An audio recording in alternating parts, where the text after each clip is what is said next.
أَمَّنْ خَلَقَ السَّمَاوَاتِ وَالْأَرْضَ وَأَنزَلَ لَكُم مِّنَ السَّمَاءِ مَاءً فَأَنبَتْنَا بِهِ حَدَائِقَ ذَاتَ بَهْجَةٍ مَّا كَانَ لَكُمْ أَن تُنبِتُوا شَجَرَهَا أَإِلَٰهٌ مَّعَ اللَّهِ ۚ بَلْ هُمْ قَوْمٌ يَعْدِلُونَ أَمَّن جَعَلَ الْأَرْضَ قَرَارًا وَجَعَلَ خِلَالَهَا أَنْهَارًا وَجَعَلَ لَهَا رَوَاسِيَ وَجَعَلَ بَيْنَ الْبَحْرَيْنِ حَاجِزًا أَإِلَٰهٌ مَّعَ اللَّهِ ۚ بَلْ أَكْثَرُهُمْ لَا يَعْلَمُونَ أَمَّن يُجِيبُ الْمُضْطَرَّ إِذَا دَعَاهُ وَيَكْشِفُ السُّوءَ وَيَجْعَلُكُمْ خُلَفَاءَ الْأَرْضِ أَإِلَٰهٌ مَّعَ اللَّهِ ۚ قَلِيلًا مَّا تَذَكَّرُونَ أَمَّن يَهْدِيكُمْ فِي ظُلُمَاتِ الْبَرِّ وَالْبَحْرِ وَمَن يُرْسِلُ الرِّيَاحَ بُشْرًا بَيْنَ يَدَيْ رَحْمَتِهِ أَإِلَٰهٌ مَّعَ اللَّهِ ۚ تَعَالَى اللَّهُ عَمَّا يُشْرِكُونَ أَمَّن يَبْدَأُ الْخَلْقَ ثُمَّ يُعِيدُهُ وَمَن يَرْزُقُكُم مِّنَ السَّمَاءِ وَالْأَرْضِ أَإِلَٰهٌ مَّعَ اللَّهِ ۚ قُلْ هَاتُوا بُرْهَانَكُمْ إِن كُنتُمْ صَادِقِينَ قُل لَّا يَعْلَمُ مَن فِي السَّمَاوَاتِ وَالْأَرْضِ الْغَيْبَ إِلَّا اللَّهُ ۚ وَمَا يَشْعُرُونَ أَيَّانَ يُبْعَثُونَ بَلِ ادَّارَكَ عِلْمُهُمْ فِي الْآخِرَةِ بَلْ هُمْ فِي شَكٍّ مِّنْهَا بَلْ هُم مِّنْهَا عَمُونَ وَقَالَ الَّذِينَ كَفَرُوا أَإِذَا كُنَّا تُرَابًا وَآبَاؤُنَا أَإِنَّا لَمُخْرَجُونَ لَقَدْ وُعِدْنَا هَٰذَا نَحْنُ وَآبَاؤُنَا مِن قَبْلُ إِنْ هَٰذَا إِلَّا أَسَاطِيرُ الْأَوَّلِينَ قُلْ سِيرُوا فِي الْأَرْضِ فَانظُرُوا كَيْفَ كَانَ عَاقِبَةُ الْمُجْرِمِينَ وَلَا تَحْزَنْ عَلَيْهِمْ وَلَا تَكُن فِي ضَيْقٍ مِّمَّا يَمْكُرُونَ وَيَقُولُونَ مَتَىٰ هَٰذَا الْوَعْدُ إِن كُنتُمْ صَادِقِينَ قُلْ عَسَىٰ أَن يَكُونَ رَدِفَ لَكُم بَعْضُ الَّذِي تَسْتَعْجِلُونَ وَإِنَّ رَبَّكَ لَذُو فَضْلٍ عَلَى النَّاسِ وَلَٰكِنَّ أَكْثَرَهُمْ لَا يَشْكُرُونَ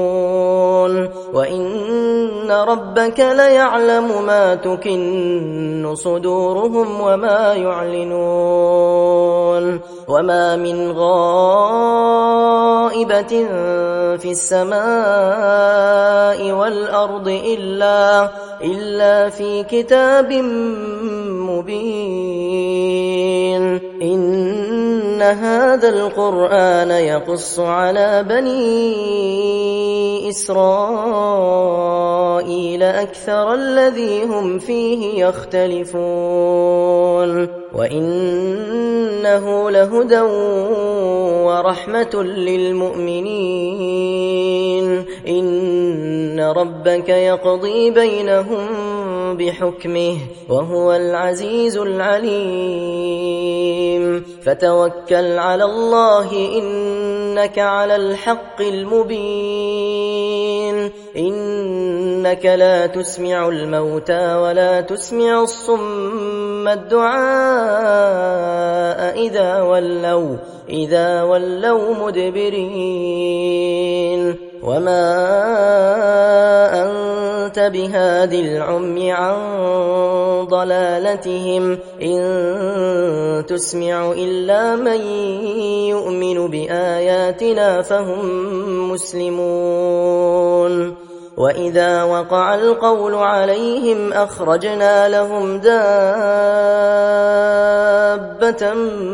من الأرض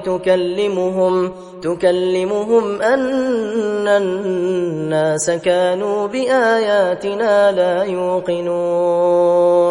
ويوم نحشر من كل أمة فوجا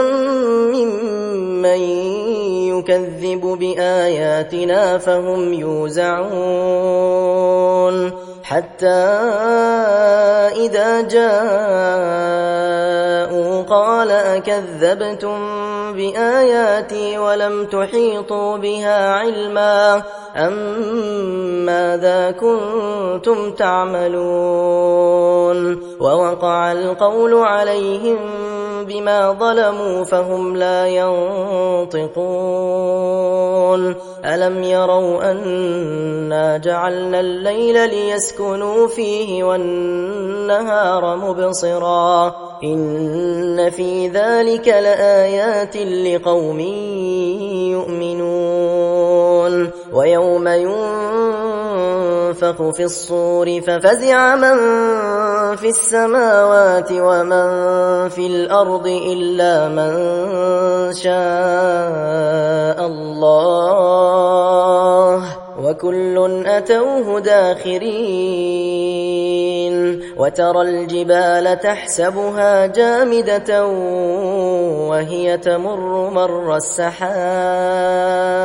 صنع الله الذي أتقن كل شيء إنه خبير بما تفعلون من جاء بالحسنة فله خير منها وهم من فزع يومئذ آمنون ومن جاء بالسيئة فكبت وجوههم في النار هل تجزون إلا ما كنتم تعملون إنما أمرت أن أعبد رب هذه البلدة الذي حرمها وله كل شيء وأمرت أن أكون من المسلمين وأن أتلو القرآن فمن اهتدى فإنما يهتدي لنفسه ومن ضل فقل إنما أنا من المنذرين وقل الحمد لله سيريكم آياته فتعرفونها وما ربك بغافل عما تعملون بسم الله الرحمن الرحيم طاسيم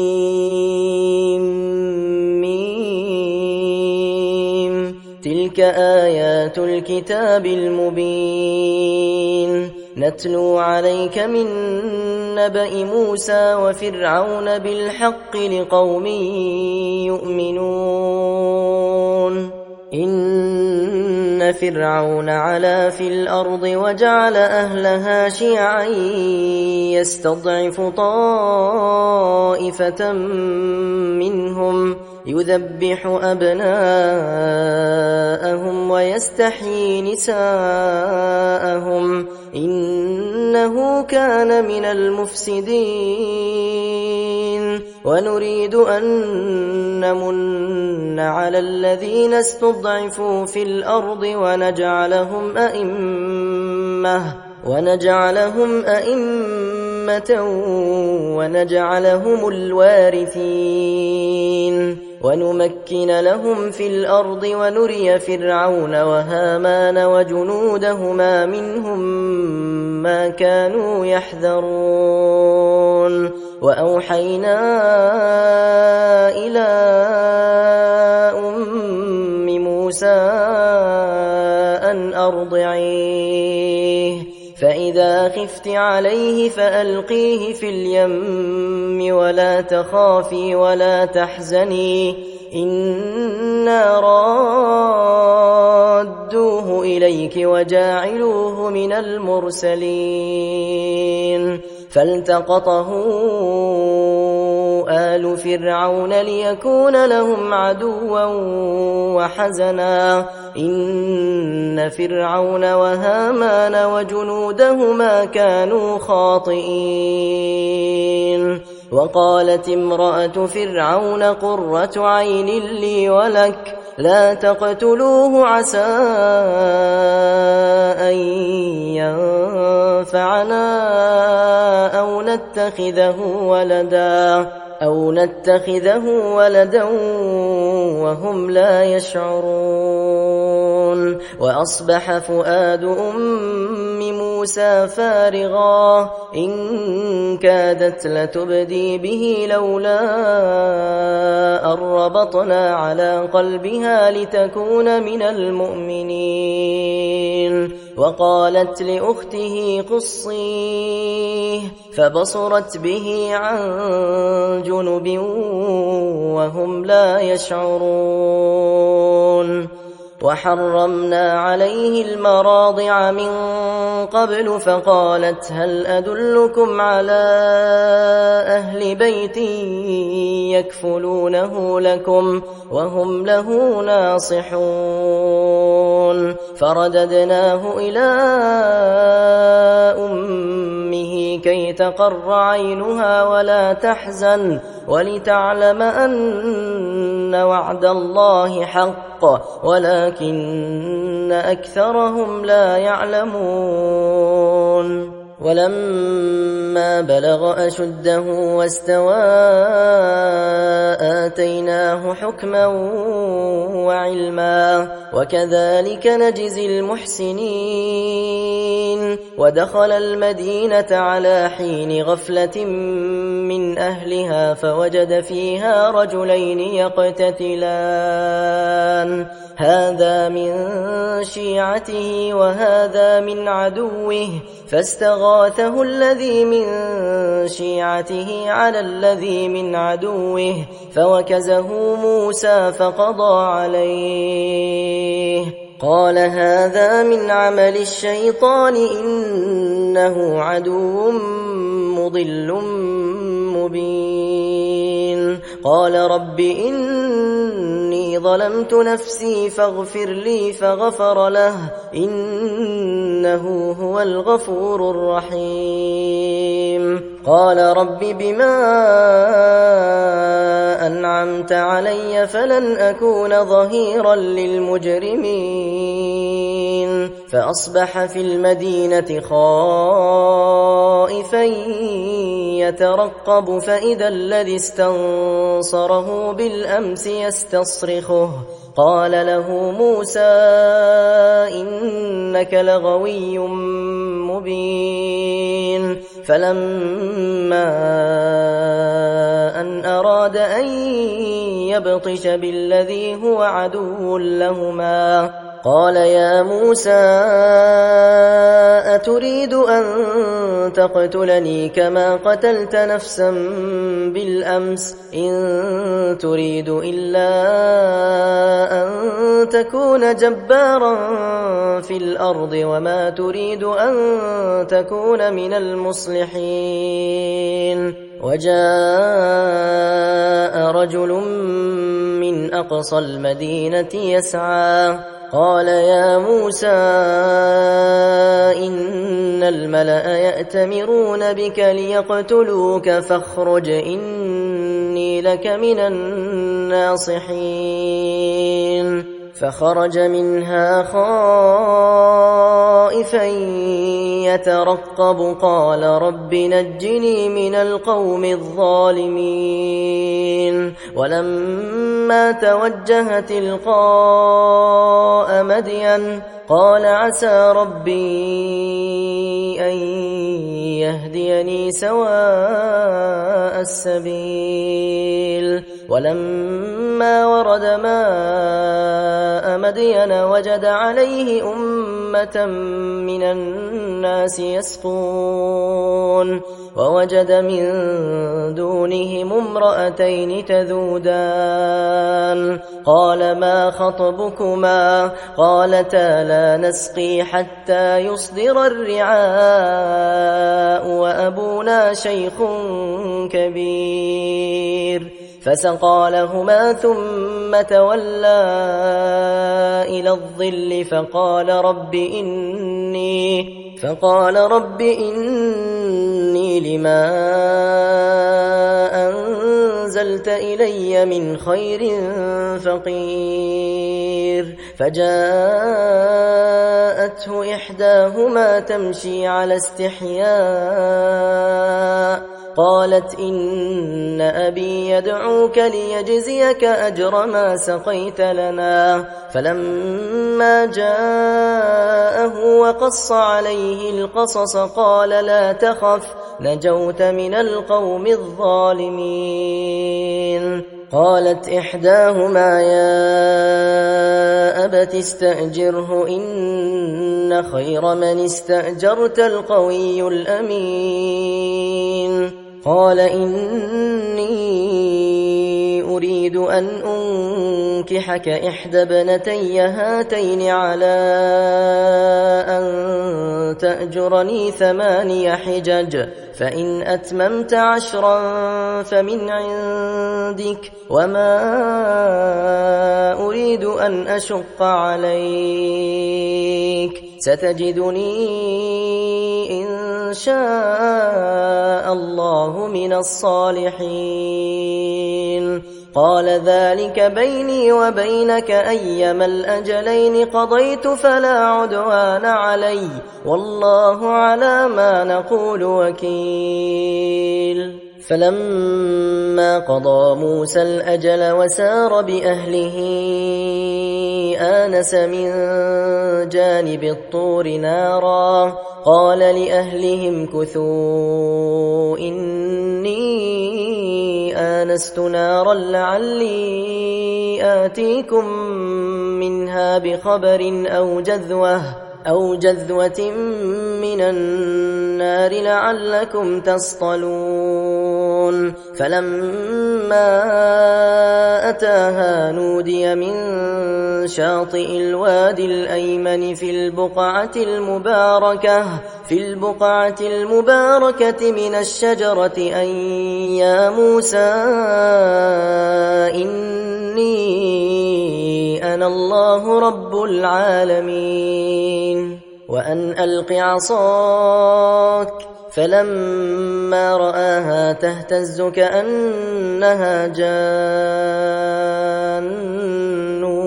ولا مدبرا ولم يعقب يا موسى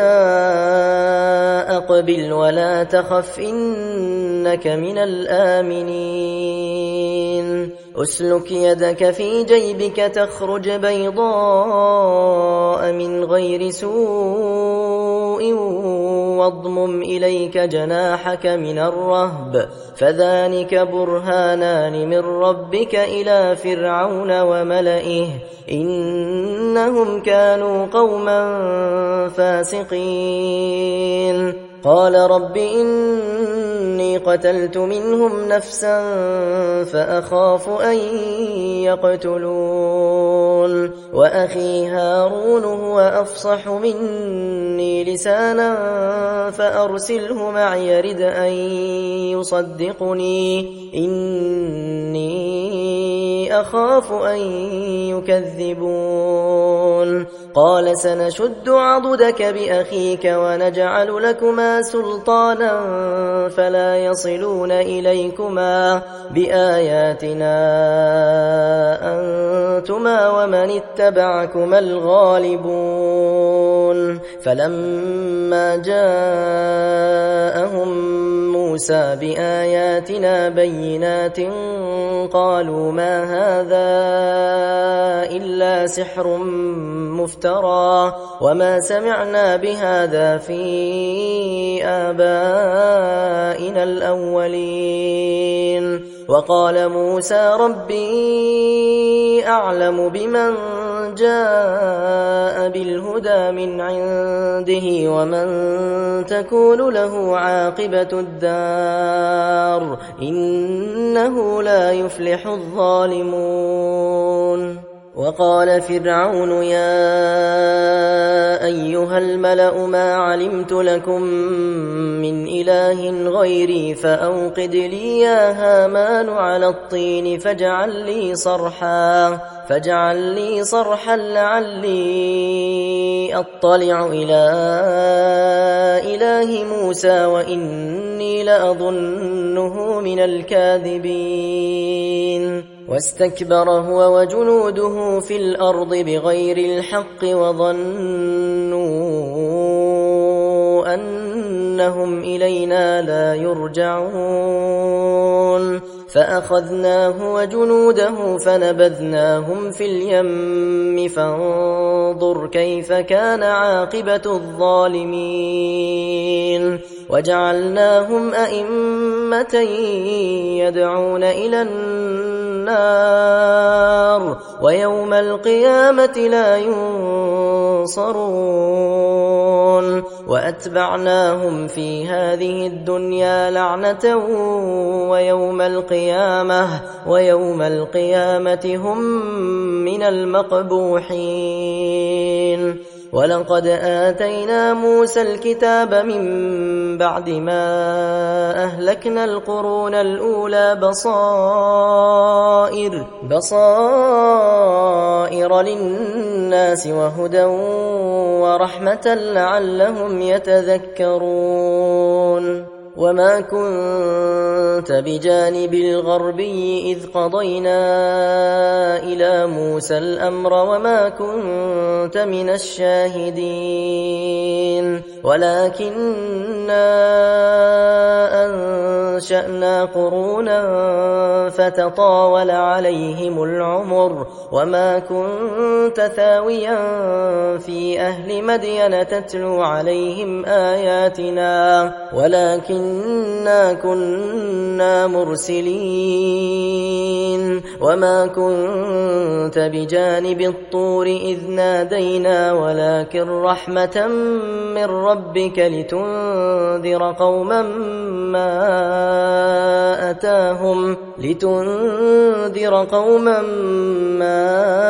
أتاهم من نذير من قبلك لعلهم يتذكرون. ولولا أن تصيبهم مصيبة بما قدمت أيديهم فيقولوا ربنا لولا أرسلت إلينا رسولا فنتبع آياتك ونكون من المؤمنين. فلما جاءهم الحق من عندنا قالوا لولا أوتي مثل ما أوتي موسى أولم يكفروا بما أوتي موسى من قبل قالوا سحران تظاهرا وقالوا إنا بكل كافرون. قل فأتوا بكتاب من عند الله هو أهدى منهما أتبعه إن كنتم صادقين. فإن لم يستجيبوا لك فاعلم أنما يتبعون أهواءهم ومن أضل ممن اتبع هواه بغير هدى من الله إن الله لا يهدي القوم الظالمين. ولقد وصلنا لهم القول لعلهم يتذكرون. الذين آتيناهم الكتاب من قبله هم به يؤمنون وإذا يتلى عليهم قالوا آمنا به إنه الحق من ربنا إنا كنا من قبله مسلمين أولئك يؤتون أجرهم مرتين بما صبروا ويدرؤون بالحسنة السيئة ومما رزقناهم ينفقون وإذا سمعوا اللغو أعرضوا عنه وقالوا لنا أعمالنا ولكم أعمالكم سلام عليكم لا نبتغي الجاهلين إنك لا تهدي من أحببت ولكن الله يهدي من يشاء وهو أعلم بالمهتدين وقالوا إن نتبع الهدى معك نتخطف من أرضنا أولم نمكن لهم حرما آمنا يجبى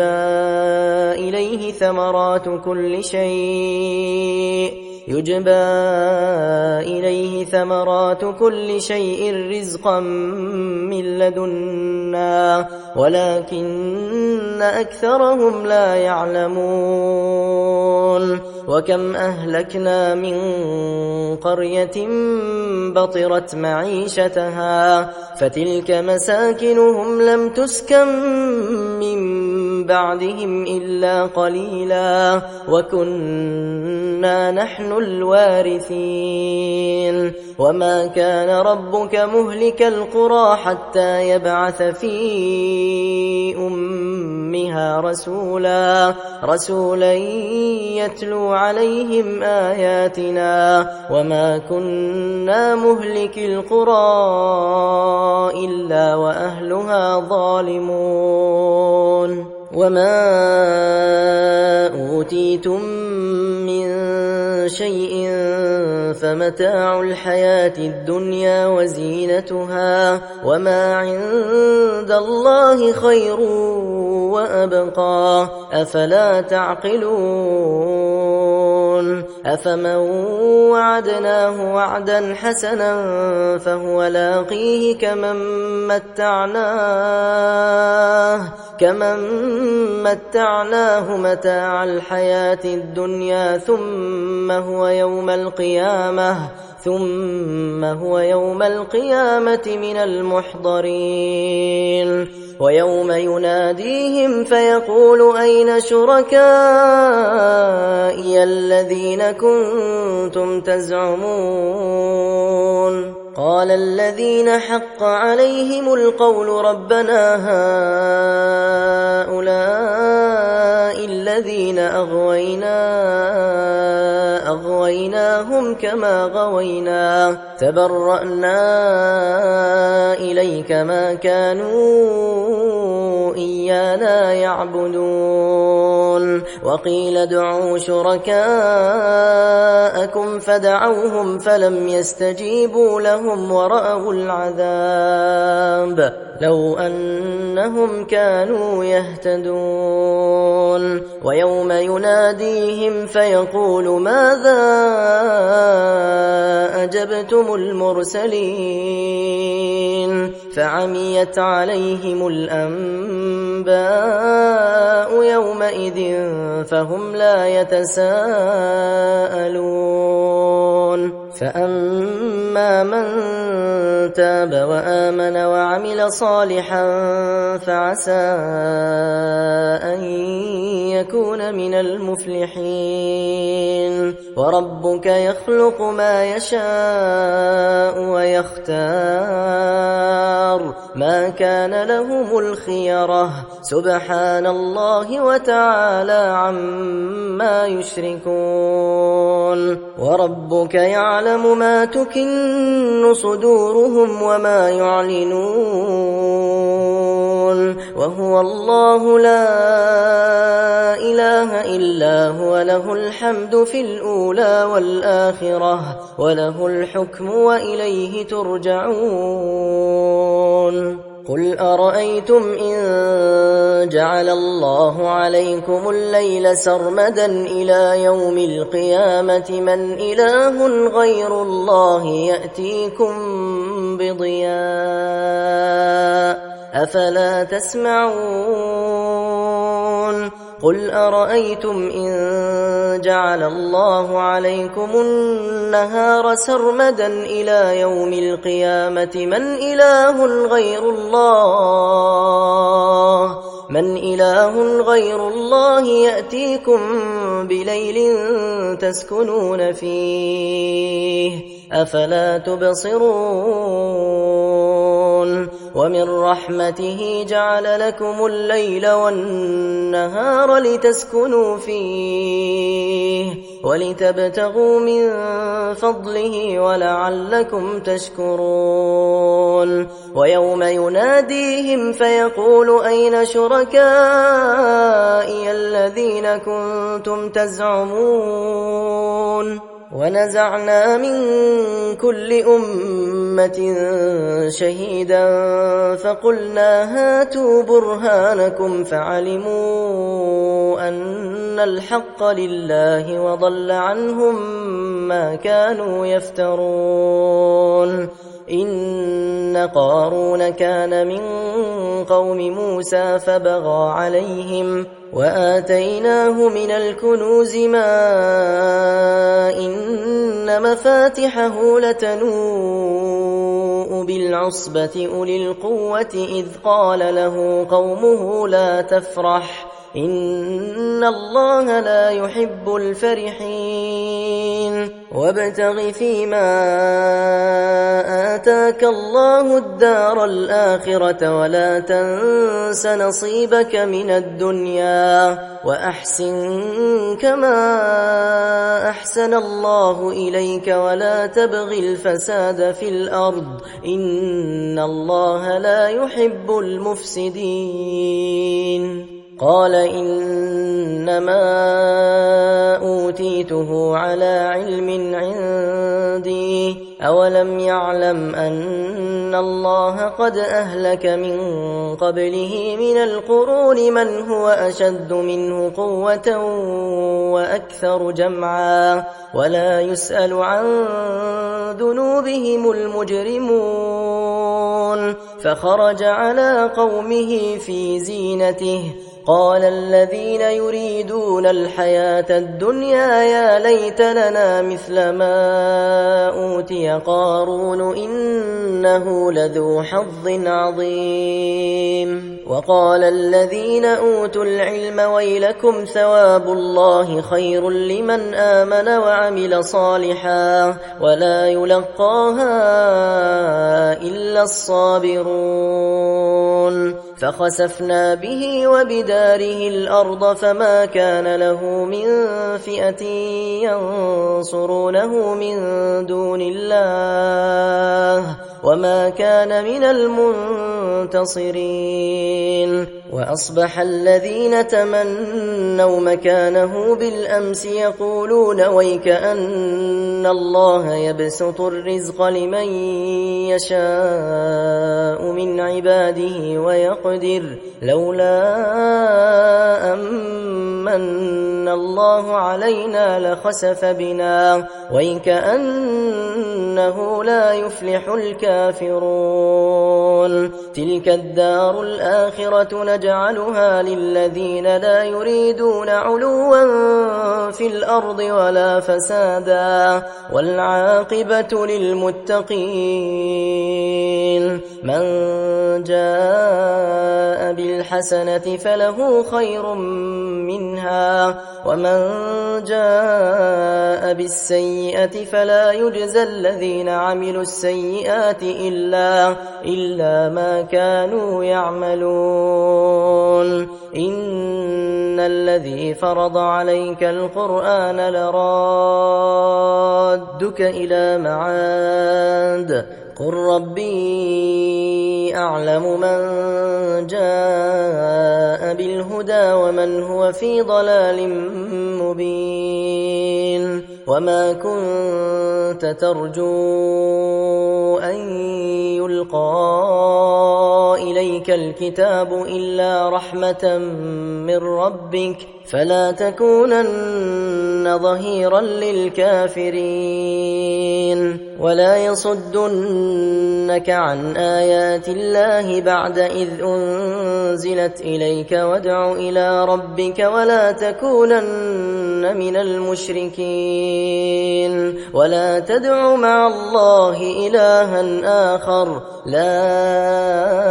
إله إلا هو كل شيء هالك إلا وجهه له الحكم وإليه ترجعون بسم الله الرحمن الرحيم ألف لام ميم أحسب الناس أن يتركوا أن يقولوا آمنا وهم لا يفتنون ولقد فتنا الذين من قبلهم فليعلمن الله الذين صدقوا وليعلمن الكاذبين أم حسب الذين يعملون السيئات أن يسبقونا ساء ما يحكمون من كان يرجو لقاء الله فإن أجل الله لآت وهو السميع العليم ومن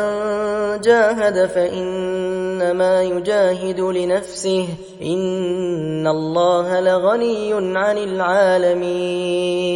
والذين آمنوا وعملوا الصالحات لنكفرن عنهم سيئاتهم ولنجزينهم أحسن الذي كانوا يعملون ووصينا الإنسان بوالديه حسنا وإن جاهداك لتشرك بي ما ليس لك به علم فلا تطعهما إلي مرجعكم فأنبئكم بما كنتم تعملون والذين آمنوا وعملوا الصالحات لندخلنهم في الصالحين ومن الناس من يقول آمنا بالله فإذا أوذي في الله جعل فتنة الناس كعذاب الله ولئن جاء نصر من ربك ليقولن إنا كنا معكم أوليس الله بأعلم بما في صدور العالمين وليعلمن الله الذين آمنوا وليعلمن المنافقين وقال الذين كفروا للذين آمنوا اتبعوا سبيلنا ولنحمل خطاياكم وما هم بحاملين من خطاياهم من شيء إنهم لكاذبون وليحملن أثقالهم وأثقالا مع أثقالهم وليسألن يوم القيامة عما كانوا يفترون ولقد أرسلنا نوحا إلى قومه فلبث فيهم 1000 سنة إلا 50 عاما فأخذهم الطوفان وهم ظالمون فأنجيناه وأصحاب السفينة وجعلناها آية للعالمين وإبراهيم إذ قال لقومه اعبدوا الله واتقوه ذلكم خير لكم إن كنتم تعلمون إنما تعبدون من دون الله أوثانا وتخلقون إفكا إن الذين تعبدون من دون الله لا يملكون لكم رزقا فابتغوا عند الله الرزق واعبدوه واشكروا له إليه ترجعون وإن تكذبوا فقد كذب من قبلكم وما على الرسول إلا البلاغ المبين أولم يروا كيف يبدئ الله الخلق ثم يعيده إن ذلك على الله يسير قل سيروا في الأرض فانظروا كيف بدأ الخلق ثم الله ينشئ النشأة الآخرة إن الله على كل شيء قدير يعذب من يشاء ويرحم من يشاء وإليه تقلبون وما أنتم بمعجزين في الأرض ولا في السماء وما لكم من دون الله من ولي ولا نصير والذين كفروا بآيات الله ولقائه أولئك يئسوا من رحمتي وأولئك لهم عذاب أليم فما كان جواب قومه إلا أن قالوا اقتلوه أو حرقوه فأنجاه الله من النار إن في ذلك لآيات لقوم يؤمنون وقال إنما اتخذتم من دون الله أوثانا مودة بينكم في الحياة الدنيا ثم يوم القيامة يكفر بعضكم ببعض ويلعن بعضكم بعضا ومأواكم النار وما لكم من ناصرين فآمن له لوط وقال إني مهاجر إلى ربي إنه هو العزيز الحكيم ووهبنا له إسحاق ويعقوب وجعلنا في ذريته النبوة والكتاب وآتيناه أجره في الدنيا وإنه في الآخرة لمن الصالحين ولوطا إذ قال لقومه إنكم لتأتون الفاحشة ما سبقكم بها من أحد من العالمين أئنكم لتأتون الرجال وتقطعون السبيل وتأتون في ناديكم المنكر فما كان جواب قومه إلا أن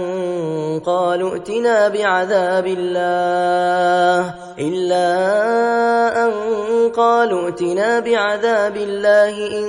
كنت من الصادقين قال رب انصرني على القوم المفسدين ولما جاءت رسلنا إبراهيم بالبشرى قالوا إنا مهلكو أهل هذه القرية إن أهلها كانوا ظالمين قال إن فيها لوطا قالوا نحن أعلم بمن فيها لننجينه وأهله إلا امرأته كانت من الغابرين ولما أن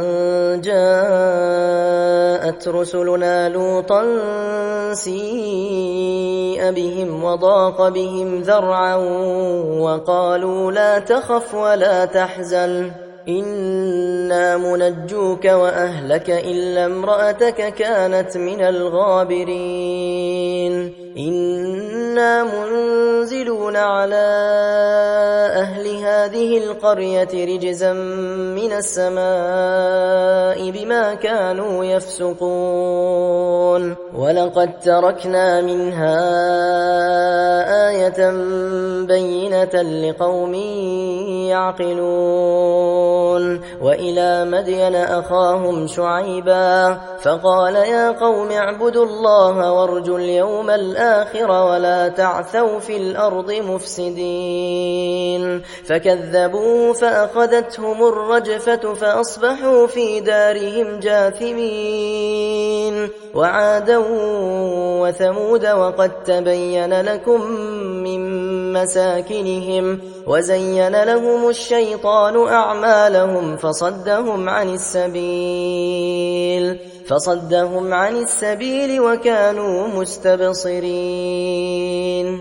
وقارون وفرعون وهامان ولقد جاءهم